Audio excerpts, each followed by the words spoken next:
Assalamualaikum warahmatullahi wabarakatuh. Kembali lagi di channel Beruga Solusi tanpa basa-basi. Oke, sekarang kita sudah kedatangan lagi. Minggu yang lalu sudah kita berdiskusi soal dengan ya peran pemuda terhadap kontestasi politik di tingkat desa. Tetapi hari ini beda lagi, Bung. Jadi kita lebih kepada peran pemuda dalam memanfaatkan digitalisasi untuk kemajuan perekonomian, baik itu di tingkat desa, tingkat kabupaten dan seterusnya begitu, Bung. Jadi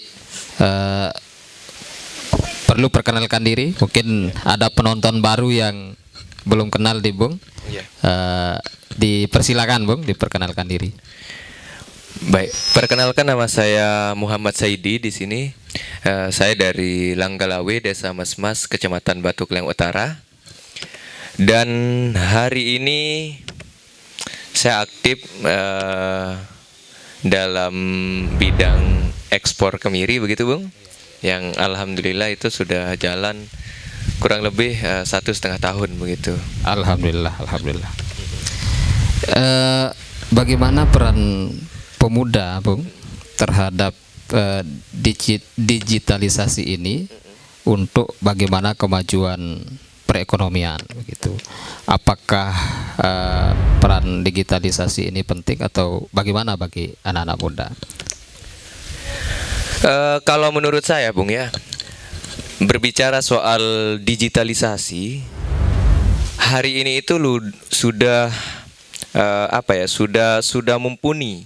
sudah mumpuni terkait dengan ini apa yang kemudian menjadi kebutuhan kita begitu, Bung, baik itu di media sosial dan lain sebagainya. Akan tetapi peran pemuda itu tentu di sini untuk memanfaatkan digital itu sangat-sangat penting, karena mau bagaimanapun juga di era digitalisasi itu kita harus atau kita sudah langsung dihadapkan dengan digital yang ada begitu. Nah, lebih-lebih ya untuk hari ini itu kan ada sebutan Gen Z, ada sebutan Gen Alpha begitu. Gen Z, kalau Gen Z mungkin masih belum terlalu ini ya soal digitalisasi. Tapi kalau Gen Alpha sedari kecilnya itu sudah langsung berhadapan sama HP Android dan lain sebagainya. Nah, sehingga hal ini yang kemudian menjadi dasar untuk bagaimanapun juga pemuda itu harus aktif dalam pemanfaatan digitalisasi untuk kemudian meningkatkan perekonomian, begitu sih, Bung. Gitu. Berarti selama inilah begitu kan, selama udah beberapa tahun kemudian ini memang kita lihat bahwa ya, jadi apa ya, COD ya. Apakah COD ini bagian dari pemanfaatan digitalisasi atau bagaimana itu? Iya, harusnya sih begitu, Bung. Karena kita kan tidak bisa memesan barang tanpa kemudian kita peka terhadap digitalisasi. Jadi ada istilah e-commerce. E-commerce itu yang kemudian mewadahi pelaku usaha dengan customer untuk kemudian melakukan transaksi. Nah, seperti hari ini yang hadir itu e-commerce, salah satu contoh itu Shopee. Jadi di sana kan di Shopee itu kita bisa memesan segala bentuk produk yang kemudian kita inginkan. Lalu kemudian Lazada, dan hari ini sudah mengkerucut kepada kepada Facebook. Facebook juga bisa kita manfaatkan. Facebook bisa juga pesan barang di Facebook ya, Pak? Facebook itu juga sebagai alat kita untuk kemudian jual beli, mengadakan jual beli ya. Itu sih, Bang. Tapi yang kita lihat hari ini bukan bahwa maraknya ini jual beli online ini ya.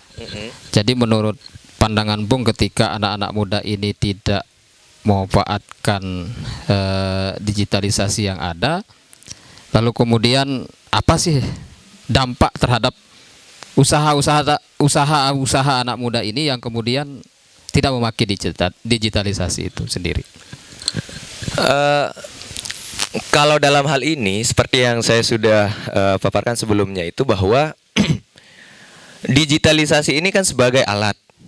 Lalu kemudian kita mau apakan alat ini? Apakah kita mau pajang atau kita mau manfaatkan? Tinggal dua hal itu. Kalau kemudian kita pajang ya udah kita biarin. Akan tetapi kalau kemudian kita mau memanfaatkan, pelajari bagaimana teknis-teknis yang ada di dalam e-commerce itu sendiri begitu. Nah, seperti itu. Nah, sehingga hal ini saya rasa sangat-sangat penting untuk kemudian kita melakukan jual beli yang tentunya itu akan memudahkan kita dalam bertransaksi.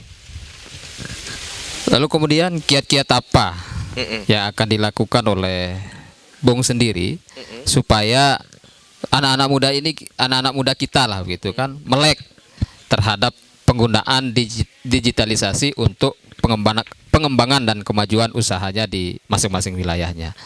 Jadi kiat-kiat apa yang akan Bung lakukan begitu? Oke. Baik, jadi dulu ya sebenarnya di tahun 2023 saya sempat bergabung dalam penyelenggaraan event yang kemudian fokusnya itu terhadap digitalisasi. Nah, jadi di sana saya dapat pelajaran bahwa ternyata semakin sering kita melakukan edukasi terhadap masyarakat atau terhadap pemuda, tentu mereka bakalan lebih cepat paham untuk kemudian menggunakan sosial media atau digital yang kemudian sudah disiapkan sama negara ini begitu, Bung.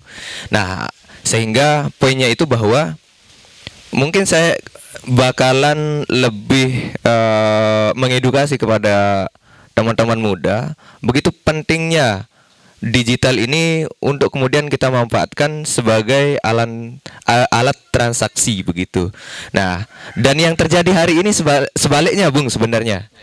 Nah, yang terjadi hari ini kita lebih melihat bahwa pemuda itu lebih condong terhadap TikTok yang kemudian di sana mereka bukannya transaksi atau memperkenalkan produk, akan tetapi malah joget-joget, Bung. Seperti ya kita lah begitu, pimpinan kita begitu.